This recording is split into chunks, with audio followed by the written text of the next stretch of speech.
कृष्ण गोविंद हरे मुरारी, हे नाथ नारायण वासुदेव। भगवान के बिहारी लाल की जय, जुगल जोड़ी सरकार की जय, राधेवर कृष्ण चंद्र की जय, लड़ुआ गोपाल की जय, राधा रानी की जय, मेरे परम कृपालु पिता श्री की जय, सतगुरु दीनदयाल महाराज की जय, श्रीमद् भागवत पुराण की जय।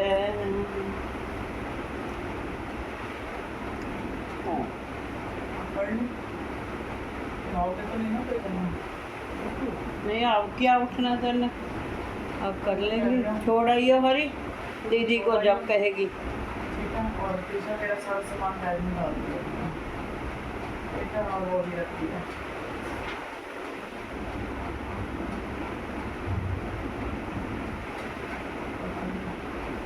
इंडिया स्कूटी पे तो नहीं लिफाफा बड़ा हो तो ध्यान दे, बस वैसे वो रख दिया। 28वां अध्याय परमार्थ निरूपण। भगवान श्री कृष्ण कहते हैं, उद्धव जी, यद्यपि व्यवहार में पुरुष और प्रकृति, इष्टा, दृष्टा और दृश्य के भेद से दो प्रकार का जगत जान पड़ता है, तथापि परमार्थ दृष्टि से देखने पर यह सब एक अधिष्ठान स्वरूप ही है। इसीलिए किसी के शांत, घोर और मूढ़ स्वभाव तथा उनके अनुसार कर्मों की न स्तुति करनी चाहिए और न निंदा, सर्वदा अद्वैत दृष्टि रखनी चाहिए। जो पुरुष दूसरों के स्वभाव और उनके कर्मों की प्रशंसा अथवा निंदा करते हैं, वे शीघ्र ही अपने यथार्थ परमार्थ साधन से च्युत हो जाते हैं, क्योंकि साधन तो दैत्य के अभिनिवेश का, उसके प्रति सत्यत्व बुद्धि का निषेध करता है, और प्रशंसा तथा निंदा उसके सत्यता के भ्रम को और भी दृढ़ करती है। उद्धव जी, सभी इंद्रियां राजस अहंकार के कार्य हैं। जब वे नियंत्रित हो जाती है, तब शरीर का अभिमानी जीव चेतना शून्य हो जाता है, अर्थात उसे बाहरी शरीर की स्मृति नहीं रहती। उस समय यदि मन बच रहा, तब तो वह सपने के झूठे दृश्यों में भटकने लगता है और वह भी लीन हो गया। तब तो जीव मृत्यु के समान गाढ़ निद्रा सुषुप्ति में लीन हो जाता है। वैसे ही जब जीव अपने अद्वितीय आत्मस्वरूप को भूलकर नाना वस्तुओं का दर्शन करने लगता है, तब वह स्वप्न के समान झूठे दृश्यों में फंस जाता है अथवा मृत्यु के समान अज्ञान में लीन हो जाता है। उद्धव जी, जब द्वैत नाम की कोई वस्तु ही नहीं है, तब उसमें अमुक वस्तु भली है और अमुक बुरी, अथवा इतनी भली और इतनी बुरी है, यह प्रश्न ही नहीं उठ सकता। विश्व की सभी वस्तुएं वाणी से कही जा सकती है अथवा मन से सोची जा सकती है। इसीलिए दृश्य एवं अनित्य होने के कारण उनका मिथ्यात्व तो स्पष्ट ही है। परछाई, प्रतिध्वनि और सिप्पी आदि में चांदी आदि के आभास यद्यपि है, तो सर्वदा मिथ्या, परंतु उनके द्वारा मनुष्य में हृदय में भय, कंप आदि का संचार हो जाता है। वैसे ही देहादि सभी वस्तुएं हैं तो सर्वदा मिथ्या ही, परंतु जब तक ज्ञान के द्वारा इनकी असत्यता का बोध नहीं हो जाता, इनकी आत्यंतिक निवृत्ति नहीं हो जाती, तब तक ये भी अज्ञानियों को भयभीत करती रहती है। उद्धव जी, जो कुछ प्रत्यक्ष या परोक्ष वस्तु है वह आत्मा ही है, वही सर्वशक्तिमान भी है। जो कुछ विश्व दृष्टि प्रतीत हो रही है, इसका वह निमित्त कारण तो है ही, उपादान कारण भी है, अर्थात वही विश्व बनता है और वही बनाता भी है, वही रक्षक है और रक्षित भी वही है। सर्वात्मा भगवान ही इसका संहार करते हैं, और जिसका संहार होता है वह भी उसके ही है। अवश्य ही व्यवहार दृष्टि से देखने पर आत्मा इस विश्व से भिन्न है, परंतु आत्म दृष्टि से उसके अतिरिक्त और कोई वस्तु ही नहीं है।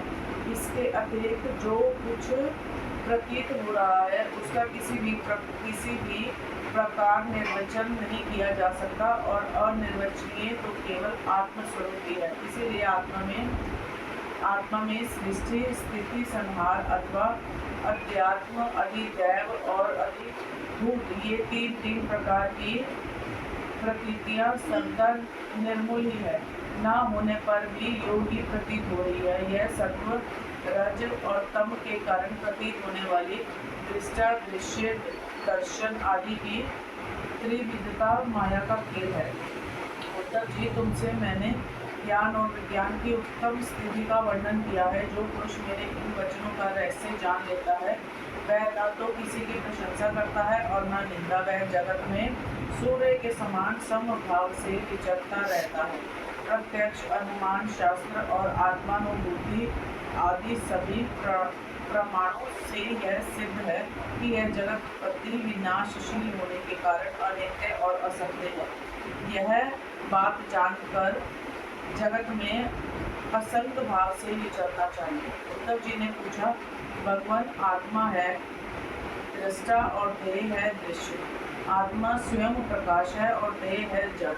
ऐसी स्थिति में जन्म मृत्यु रूप संसार न शरीर को हो सकता है और न आत्मा को, परंतु इसका होना भी उपलब्ध होता है। तब यह होता किसे है? आत्मा तो अविनाशी, प्राकृतिक, अप्राकृतिक गुणों से रहित, शुद्ध, स्वयं प्रकाश और सभी प्रकार के आवरणों से रहित है, तथा शरीर विनाशी, सगुण, अशुद्ध, प्रकाशय और अमृत है। आत्मा अग्नि के समान प्रकाशमान है तो शरीर काठ की तरह अचेतन। फिर यह जन्म मृत्यु रूप संसार है किसे? भगवान श्री कृष्ण ने कहा, वस्तुतः प्रिय उत्तम संसार का अस्तित्व नहीं है, तथापि जब तक देह, इंद्रिय और प्राणों के साथ आत्मा की संबंध प्राप्ति है, तब तक अविवेकी पुरुष को वह सत्य सा स्फुरित होता है। जैसे सपनों में अनेकों विपत्तियां आती हैं, पर वास्तव में वे है नहीं। फिर भी स्वप्न टूटने तक उनका अस्तित्व नहीं मिलता। वैसे ही संसार के न होने पर भी जो उसमें प्रतीत होने वाला विषय का चिंतन करते रहते हैं, उनके जन्म मृत्यु रूप संसार की निवृत्ति नहीं होती। जब मनुष्य स्वप्न देखता रहता है, तब नींद टूटने के पहले उसे बड़ी बड़ी विपत्तियों का सामना करना पड़ता है, परंतु जब उसकी नींद टूट जाती है, वह जग पड़ता है, तब ना तो स्वप्न की विपत्तियां रहती हैं और न उनके कारण होने वाले मोह आदि विकार। उद्धव जी, अहंकार ही शोक, हर्ष, भय, क्रोध, लोभ, मोह, स्पर्धा और जन्म मृत्यु का शिकार बनता है। आत्मा से तो इनका कोई संबंध ही नहीं है। उद्धव जी, देह, इंद्रिय, प्राण और मन में स्थित आत्मा ही जब उनका अभिमान कर बैठता है, उन्हें अपना स्वरूप मान लेता है, तब उसका नाम जीव हो जाता है। उस सूक्ष्म आत्मा की मूर्ति है गुण और कर्मों का बना हुआ लिंग शरीर। उसे ही कहीं सूत्रात्मा कहा जाता है और कहीं महतत्व। उसके और भी बहुत से नाम है। वही काल रूप परमेश्वर के अधीन होकर जन्म मृत्यु रूप संसार में इधर उधर भटकता रहता है। वास्तव में मन, वाणी, प्राण और शरीर अहंकार के ही कार्य है। यह है तो निर्मूल, परंतु देवता, मनुष्य आदि अनेक रूपों में इसी को प्रतीति होती है। मननशील पुरुष उपासना की शान पर चढ़ाकर ज्ञान की तलवार को अत्यंत तीखी बना देता है और उसके द्वारा देहाभिमान का अहंकार का मूलोच्छेद करके पृथ्वी में निवृंद होकर विचरता है। फिर उसमें किसी प्रकार की आशा तृष्णा नहीं रहती। आत्मा और अनात्मा के स्वरूप को पृथक पृथक भली भांति समझ लेना ही ज्ञान है, क्योंकि विवेक होते ही व्यक्ति का अस्तित्व मिट जाता है। उसका साधन है तपस्या के द्वारा हृदय को शुद्ध करके वेदादि शास्त्रों का श्रवण करना। इनके अतिरिक्त श्रवणानुकूल युक्तियों, महापुरुषों के उपदेश और इन दोनों से अविरुद्ध स्वानुभूति भी प्रमाण है। सबका सार यही निकलता है कि इस संसार के आदि में जो था तथा अंत में जो रहेगा, जो इसका मूल कारण और प्रकाशन है, वही अद्वितीय उपाधि शून्य परमात्मा बीच में ही है। इसके अतिरिक्त और कोई वस्तु नहीं है। उद्धव जी, सोने की कंगन, कुंडल आदि बहुत से आभूषण बनते हैं, परंतु जब वे गहने नहीं बनेंगे तब भी सोना था और जब नहीं रहेंगे तब भी सोना रहेगा। इसीलिए जब बीच में उनके उसके कंगन कुंडल आदि अनेकों नाम रखकर व्यवहार करते हैं, तब भी वह सोना ही है। ठीक ऐसे ही जगत का आदि अंत और मध्य में ही हूँ। वास्तव में मैं ही सत्य तत्व हूँ। भाई उद्धव, मन की 3 अवस्थाएं होती हैं, जागृत, स्वप्न और सुषुप्ति। इन अवस्थाओं के कारण 3 ही गुण है, सत्व, रज और तम, और जगत के 3 भेद हैं, अध्यात्म, इंद्रियां, अधिभूत, पृथ्वी व्याधि और अधिदेव कर्ता। ये सभी त्रिविधताएं जिसकी सत्ता से सत्य के समान प्रतीत होती है और समाधि आदि में यह त्रिविधता न रहने पर भी जिसकी सत्ता बनी रहती है, वह तुरीय तत्व इन तीनों से परे और इनमें अनुगत चौथा ब्रह्म तत्व ही सत्य है, जो उत्पत्ति से पहले नहीं था और प्रलय के पश्चात भी नहीं रहेगा। ऐसा समझना चाहिए कि बीच में भी वह है नहीं, केवल कल्पना मात्र, नाम मात्र ही है। यह निश्चित सत्य है कि जो पदार्थ जिससे बनता है और जिसके द्वारा प्रकाशित होता है वही उसका वास्तविक स्वरूप है, वही उसकी परमार्थ सत्ता है। यह मेरा दृढ़ निश्चय है। यह जो विकारमयी राजस दृष्टि है, यह न होने पर भी दिख रही है, यह स्वयं प्रकाश ब्रह्म ही है। इसलिए इंद्रिय, विषय, मन और पंचभूतादि जितने चित्र विचित्र नाम रूप है, उनके रूप में ब्रह्म ही प्रतीत हो रहा है। ब्रह्म विचार के साधन है श्रवण, मनन, निधिध्यासन और स्वानुभूति, उनमें सहायक है। आत्मज्ञानी गुरुदेव इनके द्वारा विचार करके स्पष्ट रूप से देहादि अनात्म पदार्थों का निषेध कर देना चाहिए। इस प्रकार निषेध के द्वारा आत्मविषयक संदेहों को छिन्न भिन्न करके अपने आनंद स्वरूप आत्मा में ही मग्न हो जाए और सब प्रकार की विषय वासनाओं से रहित हो जाए। निषेध करने की परिक्रिया यह है कि पृथ्वी का विकार होने के कारण शरीर आत्मा नहीं है, इंद्रिय उनके अधिष्ठात्र, देवता, प्राण, वायु, जल, अग्नि एवं मन भी आत्मा नहीं है, क्योंकि इनका धारण पोषण शरीर के समान ही अन्न के द्वारा होता है। बुद्धि, चित्त, अहंकार, आकाश, पृथ्वी, शब्दादि विषय और गुणों की साम्यावस्था प्रकृति भी आत्मा नहीं है, क्योंकि ये सब के सब विषय एवं जड़ है।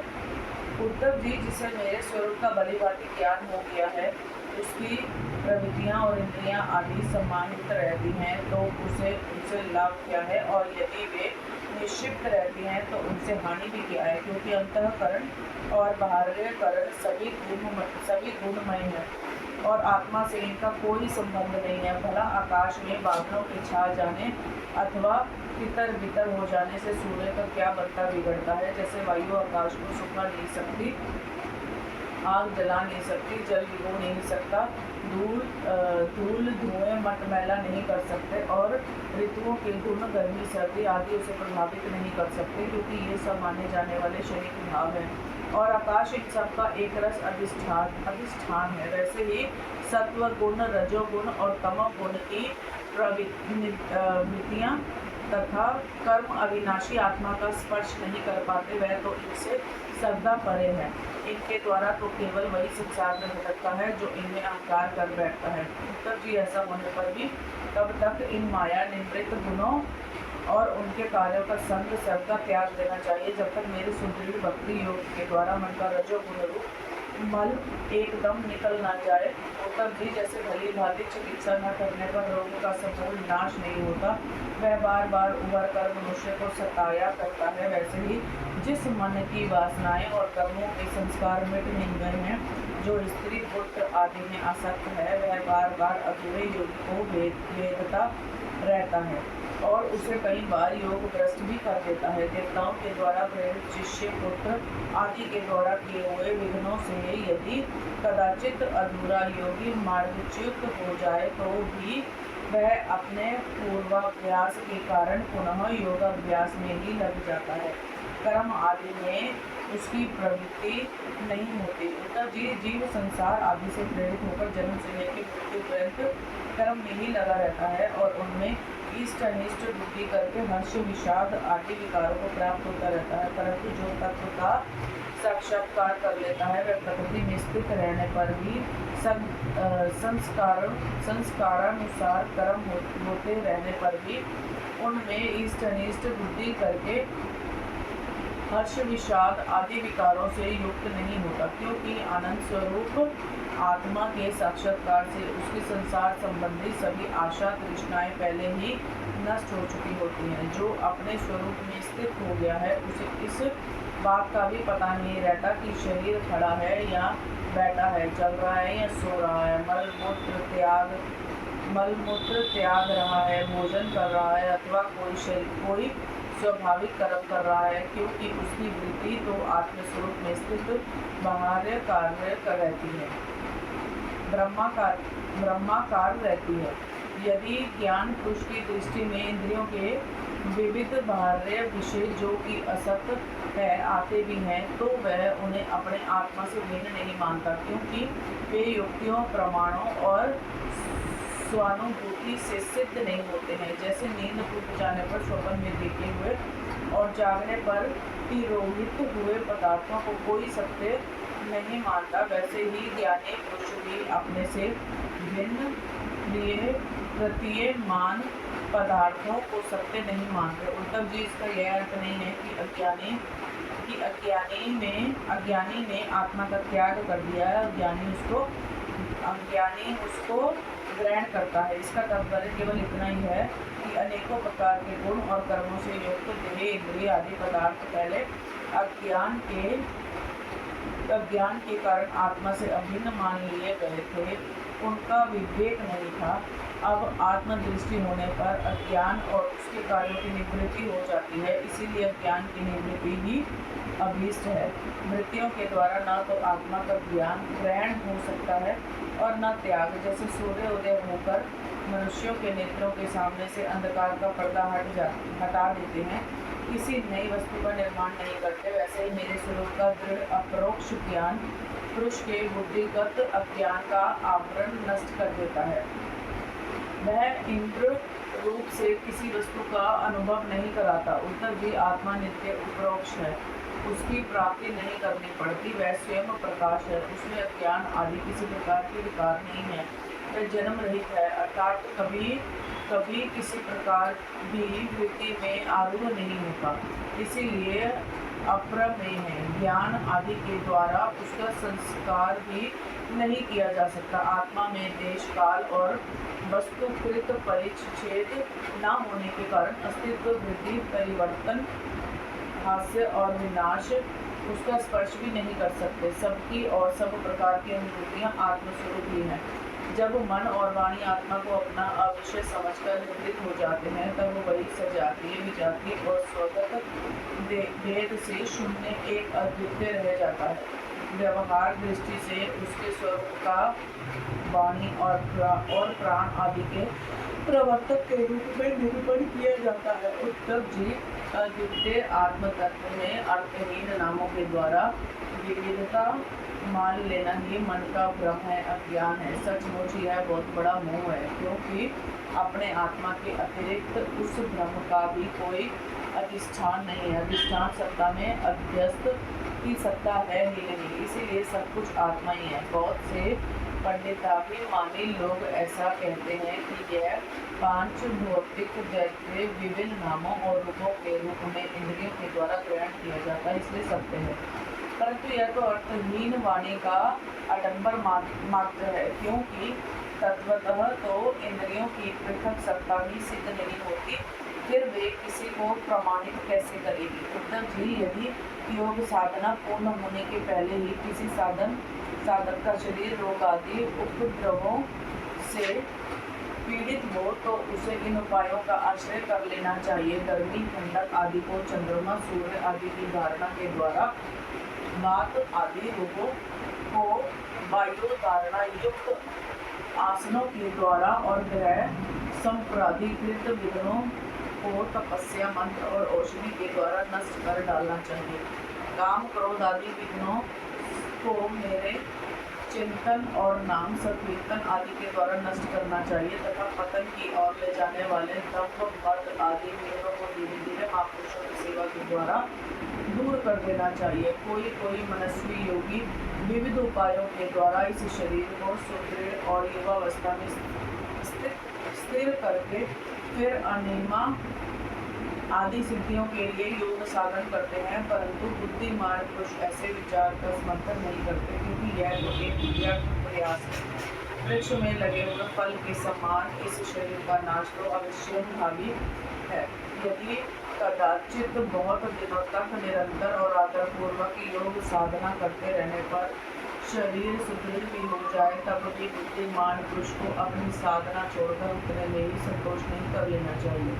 उसे तो सदा मेरी प्राप्ति के लिए ही संकलन रहना चाहिए। जो साधक मेरा आश्रय लेकर मेरे द्वारा की हुई योग साधना में संकलन रहता है, उसे कोई भी विघ्न बाधा दिखा नहीं सकती।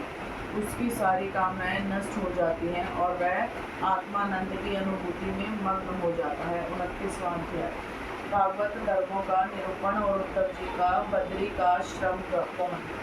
उद्धव जी ने कहा, च्युत जो अपना मन वश में नहीं कर सका, उसके लिए आपकी बतलाई हुई इस योग साधना को तो मैं बहुत ही कठिन समझता हूँ।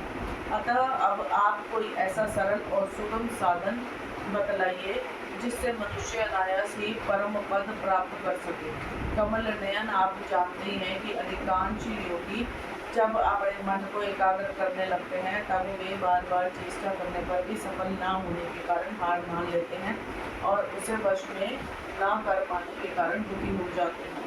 पदलोचन, आप विश्वेश्वर हैं, आपके ही द्वारा सारे संसार का नियमन होता है। इसी से सारा सार विचार में चतुर मनुष्य आपके आनंद वर्षित चरण कमलों की शरण लेते हैं और अनायास ही सिद्धि प्राप्त कर लेते हैं। आपकी माया उनका कुछ नहीं बिगाड़ सकती, क्योंकि उन्हें योग साधन और कर्मानुष्ठान का अभिमान नहीं होता। परंतु जो आपके चरणों का आश्रय नहीं लेते, वे योगी और कर्मी अपने साधन के घमंड से फूल जाते हैं। अवश्य ही आपकी माया ने उनकी मति भर ली है। प्रभु, आप सबके हितैषी सुमित्र है। आप अपने अनन्य शरणागत बलि आदि सेवकों के अधीन हो जाएं। यह आपके लिए कोई आश्चर्य की बात नहीं है, क्योंकि आपने रामावतार ग्रहण करके प्रेमवश वानरों से भी मित्रता का निर्वाह किया। यद्यपि ब्रह्मा आदि लोकेश्वर गण भी अपने दिव्य किरीटों को आपके चरण कमल रखने की चौकी पर रगड़ते रहते हैं। प्रभु, आप सबके प्रियतम स्वामी और आत्मा हैं। आप अपने अन्य शरणागतों को सब कुछ दे देते हैं। आपने बलि प्रहलाद आदि अपने भक्तों को जो कुछ दिया है, उसे जानकर ऐसा कौन पुरुष होगा जो आपको छोड़ देगा। यह बात किसी प्रकार बुद्धि में ही नहीं आती कि भला कोई विचारवान समृद्धि विस्मृति के गर्त में डालने वाले तुच्छ विषयों को ही फंसा रखने वाले लोगों को क्यों चाहेगा। हम लोग आपके चरण कमलों की रज के उपासक हैं। हमारे लिए दुर्लभ ही क्या है भगवान। आप समस्त प्राणियों के अंतःकरण में अंतर्यामी रूप से और बाहर गुरु रूप से स्थित होकर उनके सारे पाप ताप मिटा देते हैं और अपने वास्तविक स्वरूप को उनके प्रति प्रकट कर देते हैं। बड़े बड़े ब्रह्म ज्ञानी ब्रह्मा जी की समान लंबी आयु पाकर भी आपके उपकारों का बदला नहीं चुका सकते। इसी से वे आपके उपकारों का स्मरण करके क्षण क्षण अधिकाधिक आनंद का अनुभव करते रहते हैं। श्री सुखदेव जी कहते हैं, परिचित भगवान श्री कृष्ण ब्रह्मादि ईश्वरों के भी ईश्वर हैं। वे ही सत्व रज आदि गुणों के द्वारा ब्रह्मा विष्णु और रुद्र का रूप धारण करके जगत की उत्पत्ति स्थिति आदि के खेल खेला करते हैं। जब उद्धव जी ने अनुराग भरे चित्त से उनसे यह प्रश्न किया, तब उन्होंने मंद मंद मुस्कुराकर बड़े प्रेम से कहना आप प्रारंभ किया। श्री भगवान ने कहा, प्रिय उद्धव, अब मैं तुम्हें अपने उन मंगलमय भागवत धर्मों का उपदेश करता हूँ जिनका श्रद्धा पूर्वक आचरण करके मनुष्य संसार रोग सूर्य मृत्यु को अनायास ही जीत लेता है। उद्धव जी, मेरे भगत को चाहिए कि अपने सारे कर्म मेरे लिए ही करे और धीरे धीरे उनको करते समय मेरे स्मरण का अभ्यास बढ़ाए। कुछ ही दिनों में उसके मन और चित्त मुझ में समर्पित हो जाएंगे।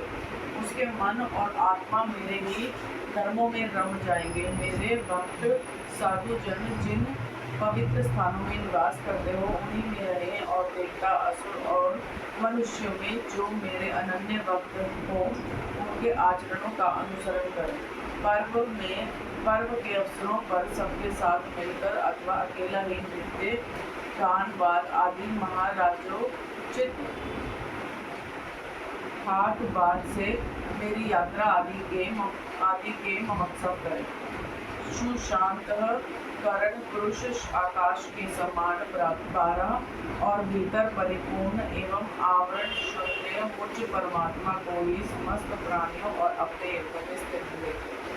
निर्मल बुद्धि उद्धव जी, जो साधक केवल इस ज्ञान दृष्टि का आश्रय लेकर संपूर्ण प्राणियों और पदार्थों में मेरा दर्शन करता है और उन्हें मेरा ही रूप मानकर सत्कार करता है, अथवा ब्राह्मण और चंडाल, चोर और ब्राह्मण भक्त, सूर्य और चिन्हगारी, अथवा कृपालु और क्रूर में समान दृष्टि रखता है, उसे ही सच्चा ज्ञानी समझना चाहिए।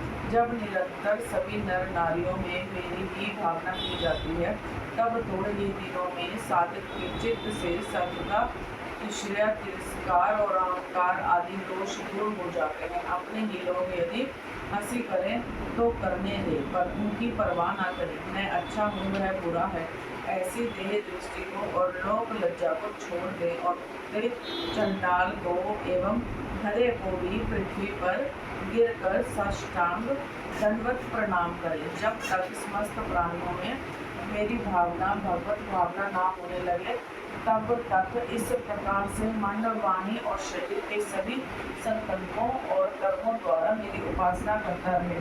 उद्धव जी, जब इस प्रकार सर्वथा आत्मबुद्धि, ब्रह्म बुद्धि अभ्यास किया जाता है, तब थोड़े ही दिनों में उसे ज्ञान होकर सब कुछ ब्रह्म स्वरूप दिखने लगता है। ऐसी दृष्टि हो जाने पर सारे संशय संदेह अपने आप निवृत्त हो जाते हैं और वह सब कहीं मेरा साक्षात्कार करके संसार दृष्टि से उपराम हो जाता है। मेरी प्राप्ति के जितने साधन हैं, उनमें मैं तो सबसे श्रेष्ठ साधन यही समझता हूँ कि समस्त प्राणियों और पदार्थों में मन, वाणी और शरीर की समस्त वृत्तियों से मेरी भावना की जाए। उद्धव जी, यही मेरा अपना भागवत धर्म है। इसको एक बार आरंभ कर देने के बाद फिर किसी प्रकार की विघ्न बाधा से इसमें रत्ती भर भी अंतर नहीं पड़ता, क्योंकि यह धर्म निष्काम है और स्वयं मैंने ही इसे निर्गुण होने की बात सर्वोत्तम निश्चय किया है। भागवत धर्म में किसी प्रकार की त्रुटि पड़ने तो दूर रहे। यदि इस धर्म का साधक भय, शोक आदि के अवसर पर होने वाली भावना और रोने पीटने, भागने जैसे निरंतर कर्म भी निष्काम भाव से मुझे समर्पित कर दें, तो वे भी मेरी प्रसन्नता के कारण धर्म बन जाते हैं। विवेकियों के विवेक और चतुरों की चतुराई की पराकाष्ठा इसी में है कि वे इस विनाशी और असत्य शरीर के द्वारा मुझ अविनाशी एवं सत्य तत्व को प्राप्त कर ले। उद्धव जी, यह संपूर्ण ब्रह्म विद्या का रहस्य मैंने संक्षेप और विस्तार से तुम्हें सुना दिया। इस रहस्य को समझना मनुष्यों की तो कौन कहे, देवताओं के लिए भी अत्यंत कठिन है। मैंने जिस सुस्पष्ट और युक्ति युक्त ज्ञान का वर्णन बार बार किया है, उसके मर्म को जो समझ लेता है, उसके हृदय की संशय ग्रंथियाँ छिन्न भिन्न हो जाती हैं और वह मुक्त हो जाता है। मैंने तुम्हारे प्रश्न का भली भांति खुलासा कर दिया। जो पुरुष हमारे पुरुषोत्तर को विचार पूर्वक धारण करेगा, वह वेदों के भी परम रहस्य सनातन पर ब्रह्म को प्राप्त कर लेगा। जो पुरुष मेरे भक्तों को इसे भली भांति स्पष्ट करके समझाएगा, इस ज्ञानदाता को मैं प्रसन्न मन से अपना स्वरूप तक दे डालूंगा, उसे आत्मज्ञान करा दूंगा। उद्धव जी, यह तुम्हारा और मेरा संवाद स्वयं तो परम पवित्र है, ही दूसरों को भी पवित्र करने वाला है। जो प्रतिदिन इसका पाठ करेगा और दूसरों को सुनाएगा, वह इस ज्ञान दीप के द्वारा दूसरों को मेरा दर्शन कराने के कारण पवित्र हो जाएगा। जो कोई एकाग्र चित्त से इसे श्रद्धापूर्वक नृत्य सुनेगा, उसे मेरी पराभक्ति प्राप्त होगी और वह कर्म बंधन से मुक्त हो जाएगा। प्रिय सखे, तुमने भली भांति ब्रह्म का स्वरूप समझ लिया ना, और तुम्हारे चित्त का मोह एवं शोक तो दूर हो गया ना, तुम इसे दाम्भिक, नास्तिक, षट अश्रद्धालु, भक्तिहीन और उद्धत पुरुष को कभी मत देना। जो इन दोषों से रहित हो, ब्राह्मण भक्त हो, प्रेमी हो, साधु स्वभाव हो और जिसका चरित्र पवित्र हो, उसे को यह प्रसंग सुनाना चाहिए। यदि शूद्र और स्त्री भी मेरे प्रति प्रेम भक्ति रखते हो तो उन्हें भी इसका उपदेश करना चाहिए। जैसे दिव्य अमृत पान कर लेने पर कुछ भी पीना शेष नहीं रहता, वैसे ये जान लेने पर जिज्ञासु के लिए और भी जानना शेष नहीं रहता। प्यारे उद्धव, मनुष्य को ज्ञान, कर्म, योग, वाणिज्य और राज दंडादि से क्रमशः मोक्ष, धर्म, काम और अर्ध रूप फल प्राप्त होते हैं, परंतु तुम्हारे जैसे अनन्य भक्तों के लिए वह चारों प्रकार का फल केवल मैं नहीं हूँ। जिस समय मनुष्य समस्त कर्मों का परित्याग करके मुझे आत्मसमर्पण कर देता है, उस समय वह मेरा विशेष मानवीय हो जाता है और मैं उसे उसके जीव तत्व से छुड़ाकर अमृत स्वरूप मोक्ष की प्राप्ति करा देता हूँ और वह मुझसे मिलकर मेरा स्वरूप हो जाता है। श्री सुखदेव जी कहते हैं, परीक्षित अब उद्धव जी योग मार्ग का पूरा उपदेश प्राप्त कर चुके हैं। भगवान श्री कृष्ण की बात सुनकर उनकी आंखों में आंसू उमड़ आए।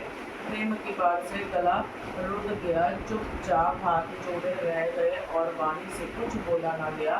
उनका चित्त प्रेमावेश से वियल हो रहा था। उन्होंने धैर्य पूर्वक उसे रोका और अपने को अत्यंत सौभाग्यशाली अनुभव करते हुए सिर से यदुवंश शिरोमणि भगवान श्री कृष्ण के चरणों को स्पर्श किया तथा हाथ जोड़कर उनसे यह प्रार्थना की। उद्धव जी ने कहा, प्रभु आप माया और ब्रह्मा आदि के भी मूल कारण हैं।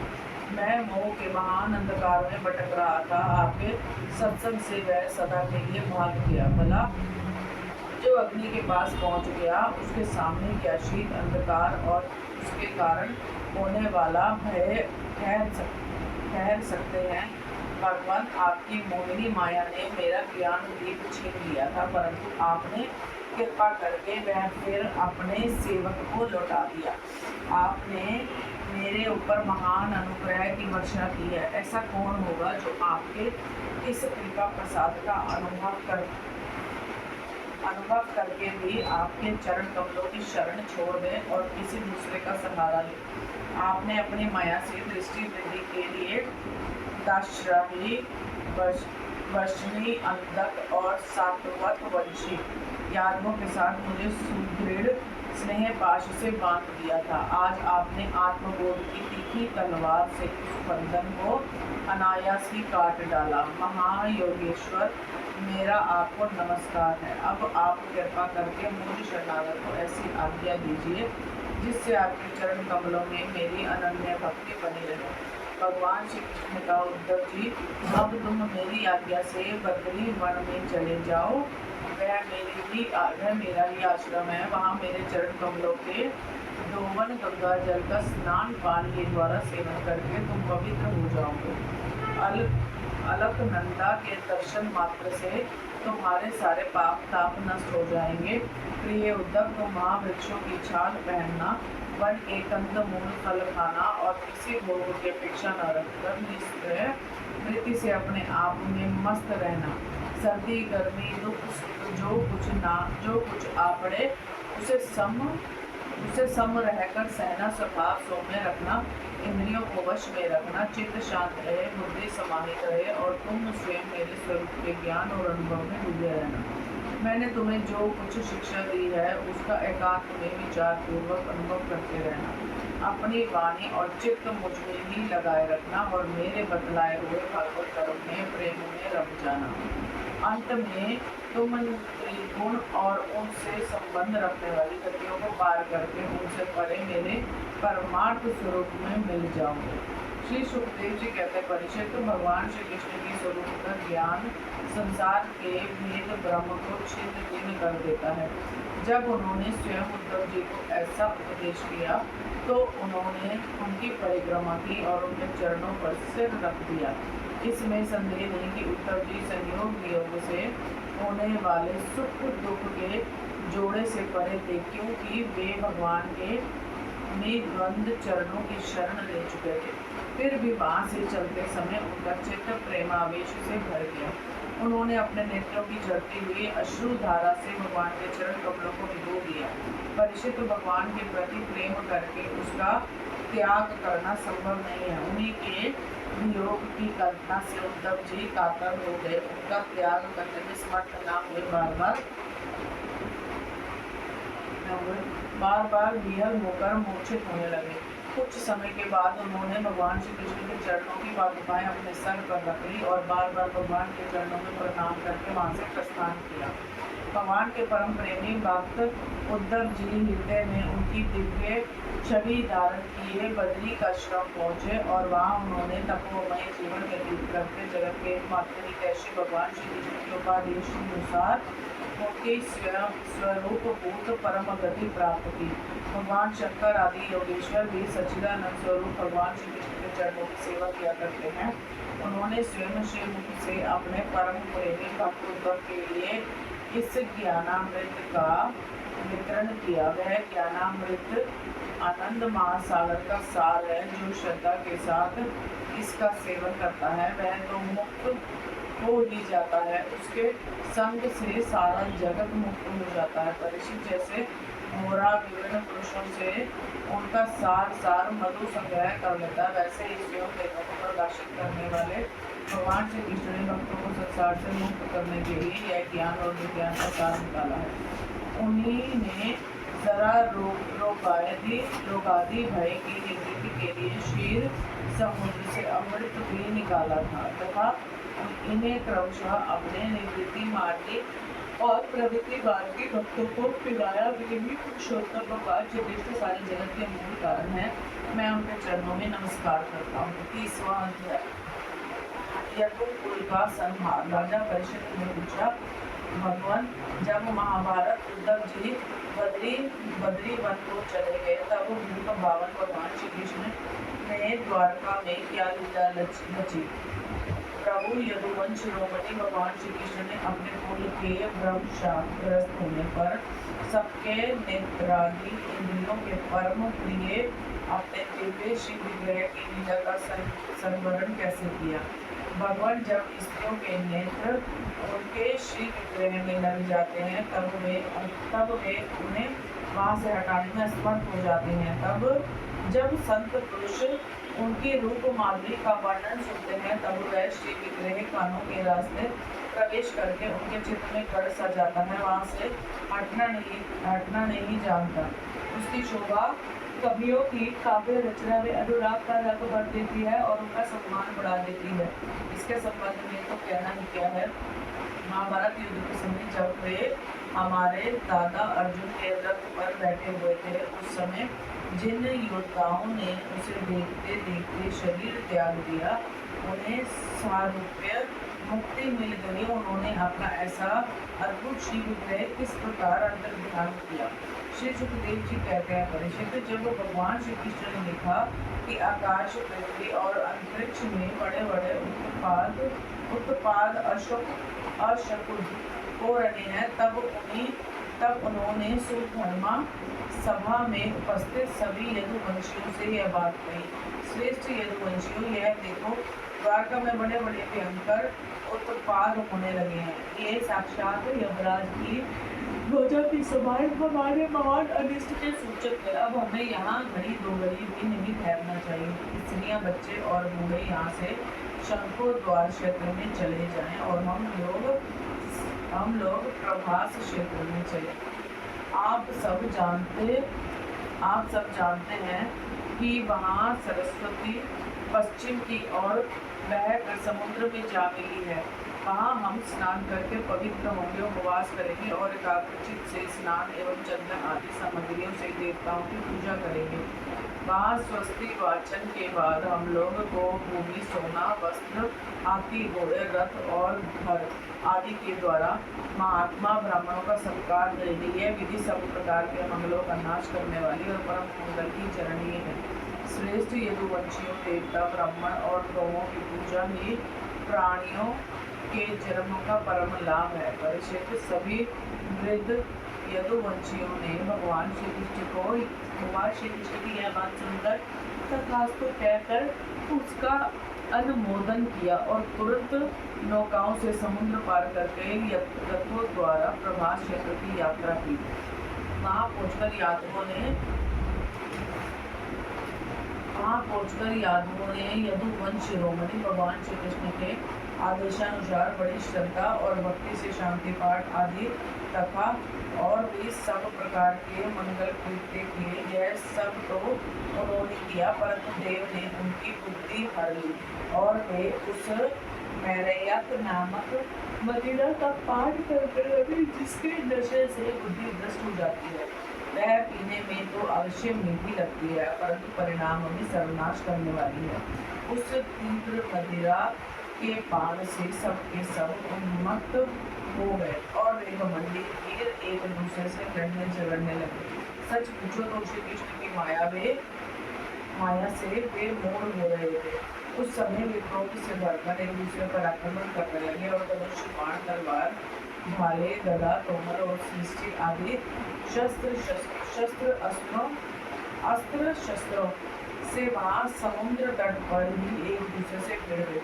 मतवाले यदुवंशी रथों, हाथियों, घोड़ों, गधों, ऊंटों, खच्चरों, बैलों, भैंसों और मनुष्यों पर ही सवार होकर एक दूसरे को बाणों से घायल करने लगे, मानो जंगली हाथी एक दूसरे पर दांतों से चोट कर रहे हैं। सबकी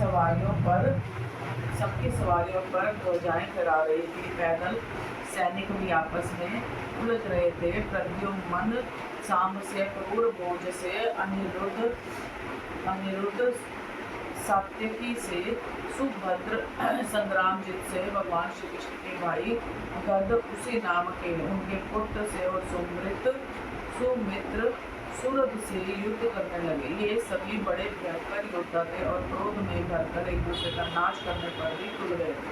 इनके अतिरिक्त निशक, उल्मुख, सहस्त्रीय जीत, शक्तजीत और भानु आदि यादव भी एक दूसरे से गुट गए। पर भगवान श्री कृष्ण की माया ने तो इन्हें अत्यंत मोहित कर ही रखा था। इधर मदिरा के नशे ने भी इन्हें अंधा बना दिया था।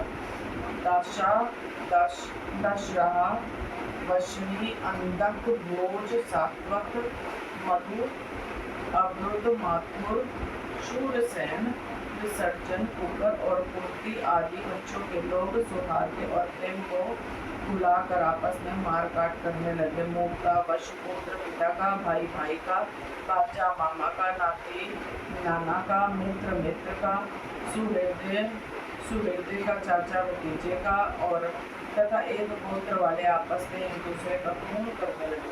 अंत में जब उनके सब बाढ़ समाप्त हो गए, धनुष टूट गए और शस्त्र नष्टग्रस्त हो गए, तब उन्होंने अपने हाथों से समुद्र तट पर लगी हुई एरका नाम की घास उखाड़नी शुरू की। यह वही घास थी जो ऋषियों के शाप के कारण उत्पन्न हुई लोहमय मूसल की चूल से पैदा हुई थी।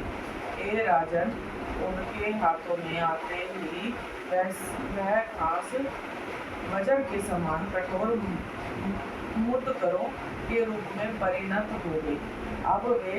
अब वे रोष में भरकर उसी घास के द्वारा अपने विपक्षियों पर प्रहार करने लगे।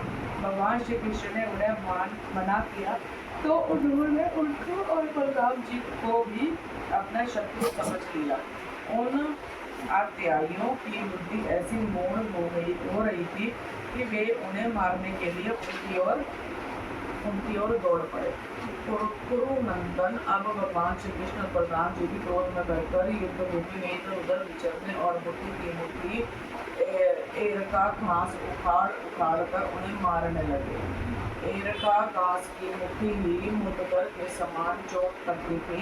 जैसे बांसों की रगत से उत्पन्न होकर दावा नल घासों को भी भस्म कर देता है, वैसे ही ब्रह्मचाप से ग्रस्त और भगवान श्री कृष्ण की माया से मोहित यदुवंशियों के स्पर्धा मूलक क्रोध ने उनका ध्वंस कर दिया। जब भगवान श्री कृष्ण ने देखा कि समस्त यदुवंशियों को संहार हो चुका है, तब उन्होंने यह सोचकर संतोष की सांस ली कि पृथ्वी का बचा खुचा भार भी उतर गया। परीक्षित बलराम जी ने समुद्र तट पर बैठकर एकाग्र चित्त से परमात्म चिंतन करते हुए अपने आत्मा को आत्मस्वरूप में ही स्थिर कर दिया और मनुष्य शरीर छोड़ दिया। जब भगवान श्री कृष्ण ने देखा कि मेरे बड़े भाई बलराम जी परम पद में लीन हो गए, तब वे एक पीपल के पेड़ के तले जाकर चुपचाप धरती पर ही बैठ गए। भगवान श्री कृष्ण ने उस समय अपने अंग कांति से देही प्यामान चतुर्भुज रूप धारण कर रखा था और धूम से रहित अग्नि के समान दिशाओं को अंधकार रहित प्रकाशमान बना रहे थे। वर्षाकालीन मेघ के समान सावले शरीर से तपे हुए सोने के समान ज्योति निकल रही थी। वक्षस्थल पर श्री वत्स का चिन्ह शोभायमान था। वे रेशमी पीताम्बर की धोती और वैसा ही दुपट्टा धारण किए हुए थे। वहाँ बड़ा ही मंगलमय रूप था। मुख कमल पर सुंदर मुस्कान और कपोलों पर नीली अलगे बड़ी ही सुहावनी लगती थी। कमल के समान सुंदर और सुकुमार नेत्र थे। कानों में मकराकृत कुंडल झिलमिला रहे थे। कमर में कंधे पर यज्ञोपवीत, माथे पर मुकुट, कलाइयों में कंगन, बाहों में बाजूबंद, वक्षस्थल पर हार, चरणों में नूपुर, उंगलियों में अंगूठियां और गले में कस्तूरमणि शोभायमान हो रही थी। घुटनों तक वनमाला लटकी हुई थी। शंख चक्र गदा आदि आयुध मूर्तिमान होकर प्रभु की सेवा कर रहे थे। उस समय भगवान आदि दाहिनी जांघ पर बायां चरण रख कर बैठे हुए थे। लाल तलवार रक्त कमल के समान चमक रहा था। परीक्षित जरा नाम का एक बहेलिया था। उसने मूसल के बचे हुए टुकड़े से अपनी बाण की फांसी बना ली। उसी दूरी से भगवान का लाल तलवार हिरण के मुख के समान जान पड़ा। उसने उसे सचमुच हिरण समझकर अपने उसी बाण से बींध दिया। जब वह पास आया तब उसने देखा कि अरे ये तो चतुर्भुज पुरुष है। अब तो वह अपराध कर चुका था। इसीलिए डर के मारे कांपने लगा और रहते गलन भगवान श्री कृष्ण के चरणों पर सिर रखकर धरती पर गिर पड़ा। उसने कहा, हे मधुसूदन, मैंने अज्ञान में यह पाप किया है। सचमुच मैं बहुत बड़ा पापी हूँ, परंतु आप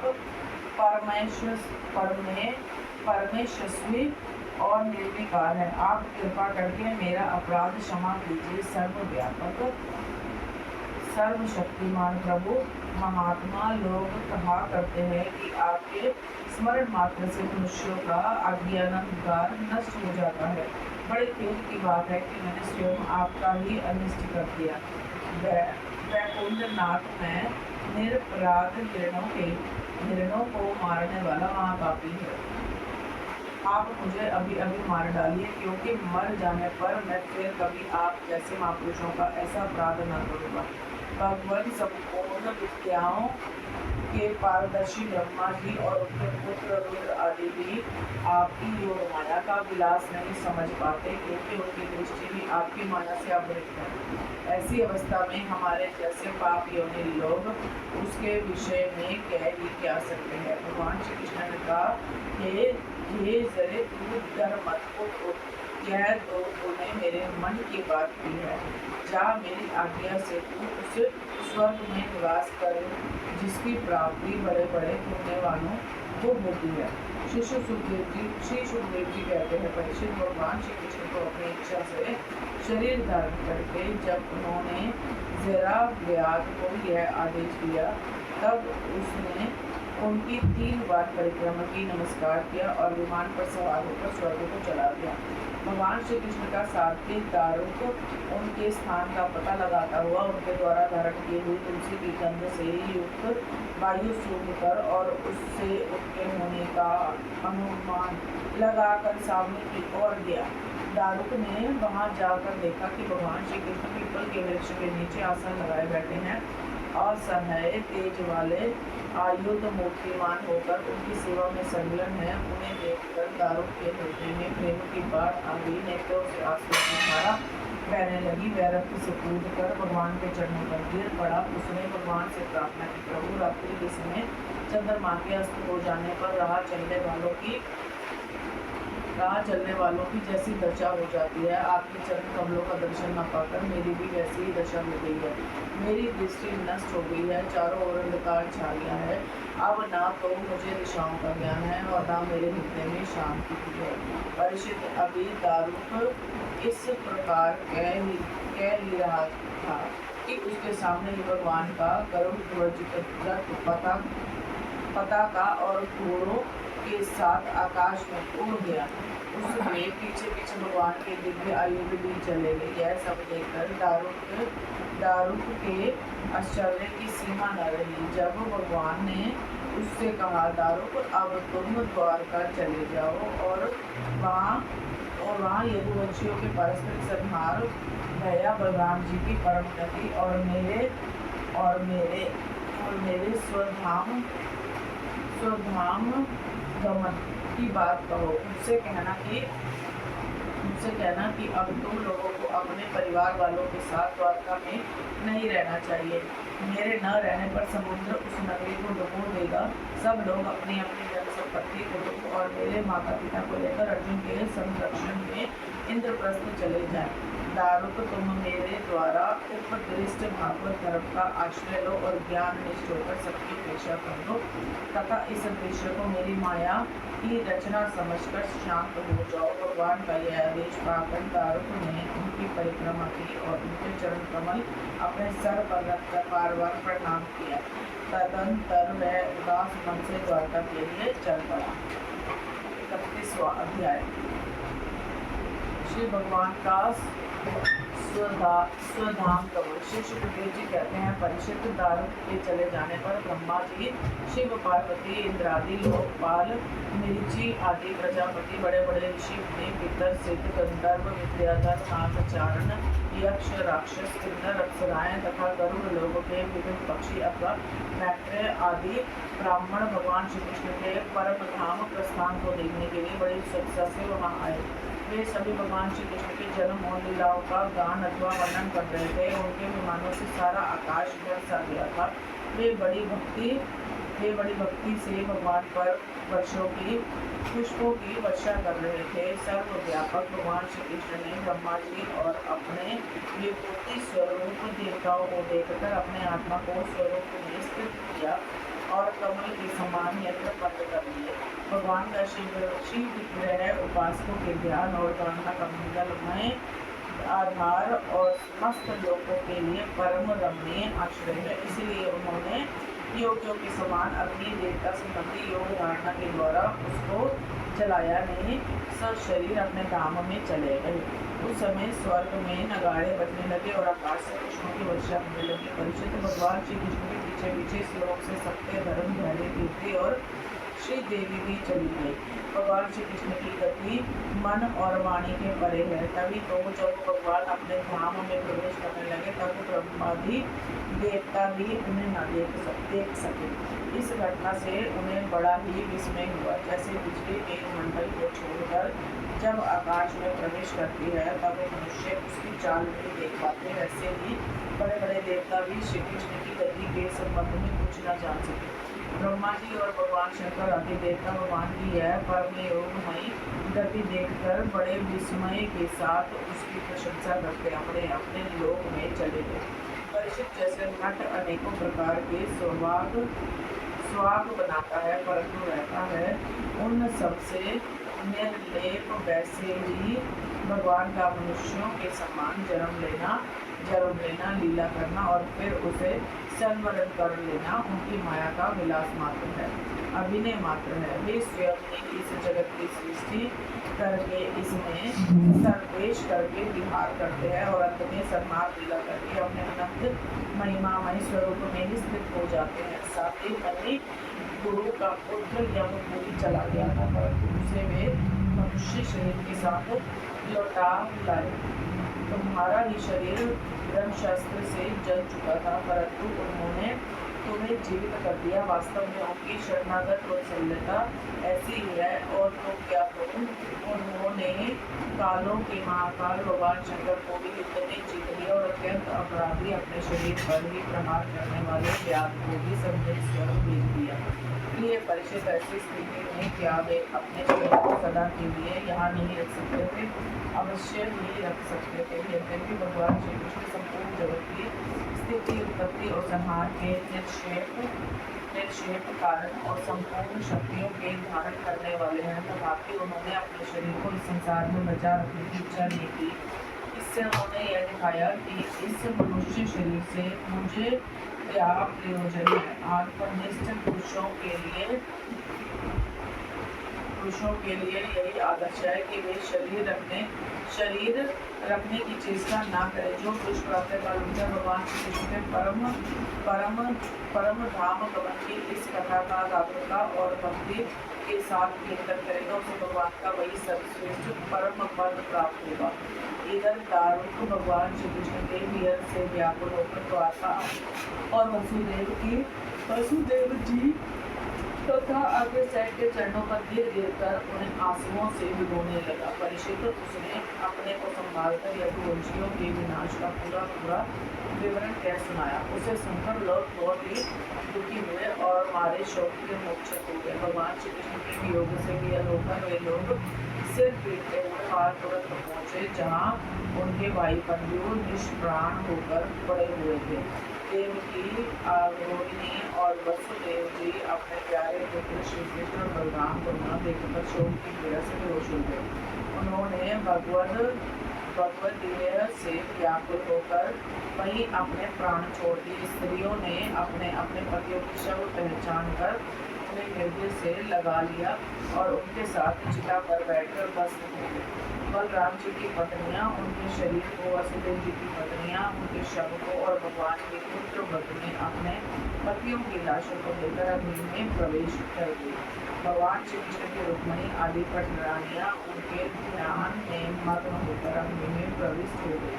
परीक्षित अर्जुन अपने प्रियतम और सखा भगवान श्री कृष्ण के विरह से पहले तो अत्यंत व्याकुल हो गए, फिर उन्होंने उनके गीतों वक्त सदुपदेशों का स्मरण करके अपने मन को संभाला। यदुवंश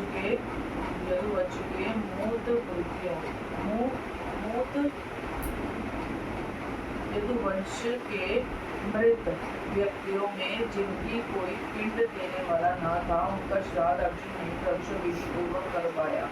महाराज, भगवान के न रहने पर समुद्र ने एकमात्र भगवान श्री कृष्ण का निवास स्थान छोड़कर एक ही क्षण में सारी द्वारका डुबो दी। भगवान श्री कृष्ण वहाँ अब भी सदा सर्वदा निवास करते हैं। वह स्थान स्मरण मात्र से ही सारे पाप तापों का नाश करने वाला और सर्व मंगलों को भी मंगल बनाने वाला है। प्रिय परीक्षित, पिंडदान के अनंतर बची कुची स्त्रियों, बच्चों और बूढ़ों को लेकर अर्जुन इंद्रप्रस्थ आए। वहाँ सबको यथा योग्य बसाकर अनिरुद्ध के पुत्र वज्र का राज्याभिषेक कर दिया। राजन, तुम्हारे दादा युधिष्ठिर आदि पांडवों को अर्जुन से ही यह बात मालूम हुई कि यदुवंशी का संहार हो गया है, तब उन्होंने अपने पंचधर्म में राज्य पथ पर अभिभक्ति करके हिमालय की वीर यात्रा की। मैंने तुम्हें देवताओं के भी आराध्य देव भगवान श्री कृष्ण की जन्म लीला और कर्म लीला सुनाई। जो मनुष्य श्रद्धा के साथ इसका कीर्तन करता है, वह समस्त पापों से मुक्त हो जाता है। परिचित, जो मनुष्य इस प्रकार भक्त भयहारी निखिल सौंदर्य माधुर्य निधि श्री कृष्ण चंद्र के अवतार संबंधी रुचित पराक्रम और इस श्रीमद् भागवत महापुराण में तथा दूसरे पुराणों में वर्णित परमानंदमयी बाल लीला कैशोर लीला आदि का संकीर्तन करता है, वह परमहंस मुनिंद्रों के अंतिम प्राप्त हुए श्री कृष्ण के चरणों में पराभक्ति प्राप्त करता है। बस ओम पढ़ के पवित्र होए, सुन के पवित्र हो, फिर तेरा नाम ले आया। बसे बैकुंठ पद्म फल पावे, 107 तीर्थ नालिया, हरि ब्रह्मा विष्णु का दर्शन पा लिया।